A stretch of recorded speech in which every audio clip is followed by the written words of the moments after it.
Hey everyone! Today we're going to be reading a book called Rosie, Revere, Engineer. And the first thing I want to do is I want to look and see if I think this is a fiction or nonfiction book. And just by looking at the title, Rosie, Revere, Engineer, I noticed that could be somebody's name, and I know engineers are real, but then I look at all the illustrations that the authors included on it, and it makes me kind of think maybe it's a fiction text.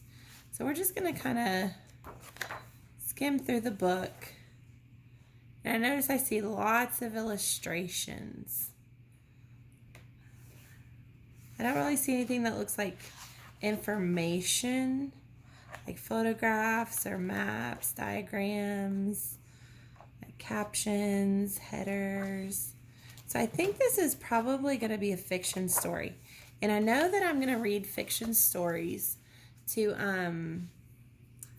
read like an entertaining story with a fictional or made up character.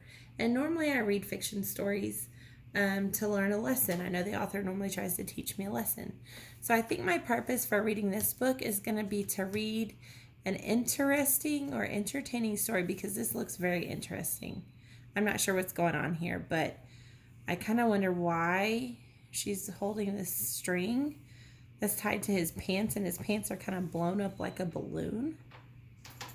So I think I'm going to be reading a really interesting story about this character, Rosie Revere, Engineer. And just from looking at it, I can make a few connections. This right here, this spray bottle, reminds me of Silly String. And the skate reminds me of a time that I went skating at the roller rink when I was a little kid. So I wonder if I'm going to find out in the book what this is all about. So we're going to go ahead and get started. All right. This is the story of Rosie Revere, who dreamed of becoming a great engineer. In Lilla Greer's classroom at Blue River Creek, young Rosie sat shyly, not daring to speak. I wonder why Rosie is so shy. But when no one saw her, she peeked in the trash for treasures to add to her engineer's stash. And late at night, Rosie rolled up her sleeves and built her hideaway under the eaves. I wonder why she builds at night.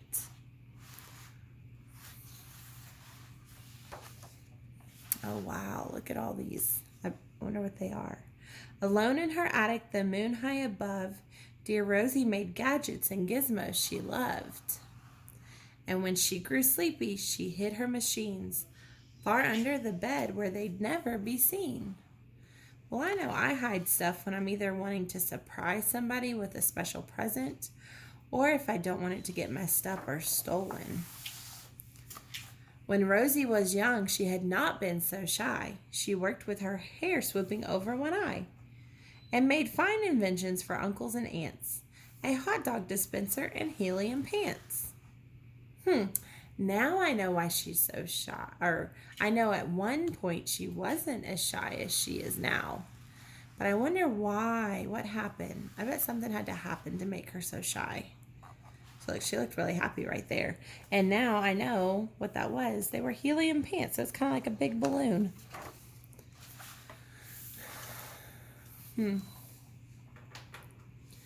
The uncle she loved most was zookeeper Fred. She made him a hat to keep snakes off his head, from parts of a fan and some cheddar cheese spray, which everyone knows keeps the pythons away. Ooh, I do not like pythons. I do not like snakes. And when it was finished, young Rosie was proud. But Fred slapped his knee and he chuckled out loud.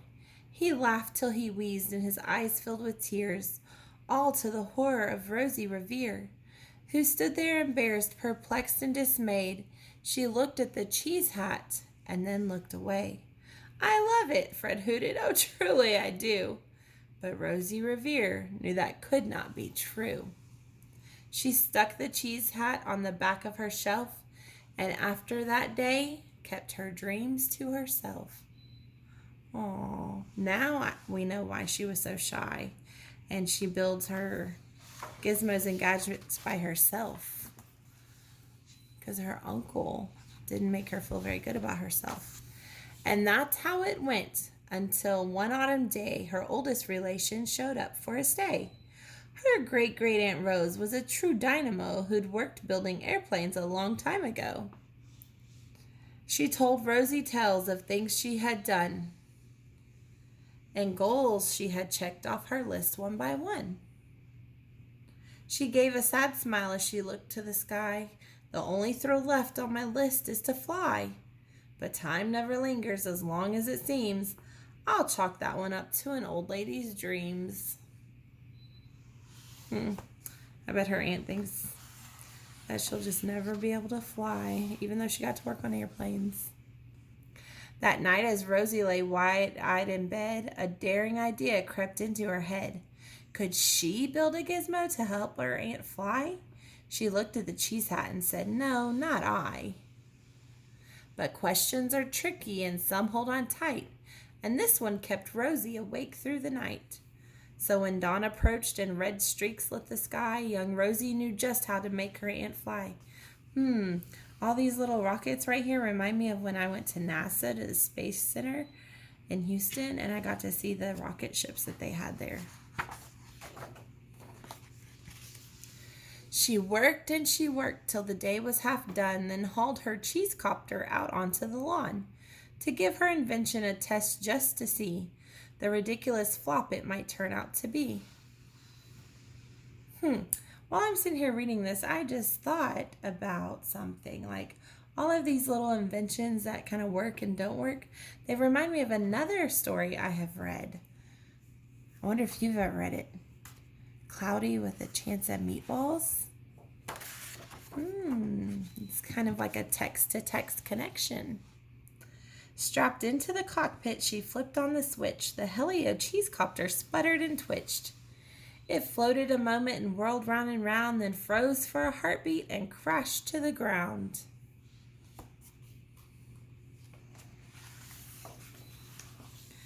Then Rosie heard laughter and turned round to see the old woman laughing and slapping her knee.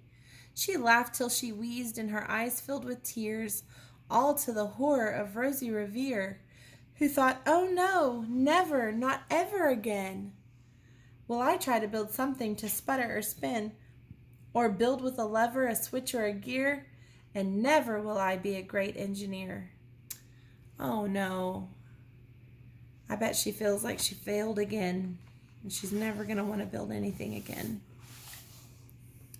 She turned round to leave, but then Great-Great-Aunt Rose grabbed hold of young Rosie and pulled her in close, and hugged her and kissed her and started to cry. "You did it! Hooray! It's the perfect first try! This great flop is over. It's time for the next." Young Rosie was baffled, embarrassed, perplexed.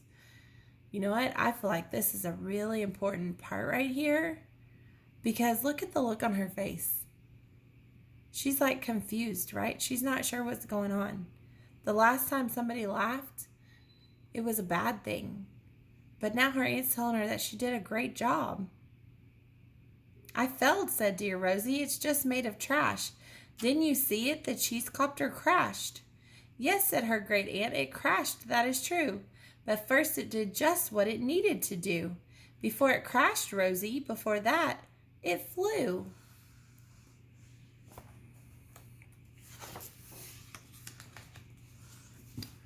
Whoa, look at all of these sketches. And look how they kind of, each one gets a little better, and a little better, and a little better.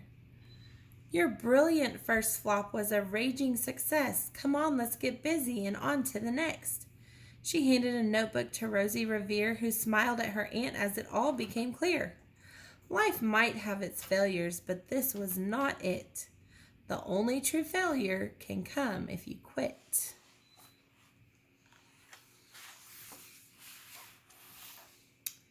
They worked till the sun sneaked away to its bed.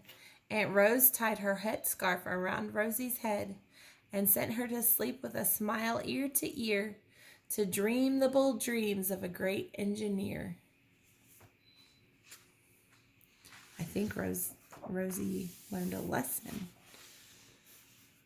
At Blue River Creek, all the kids in grade 2 build gizmos and gadgets and doohickeys too.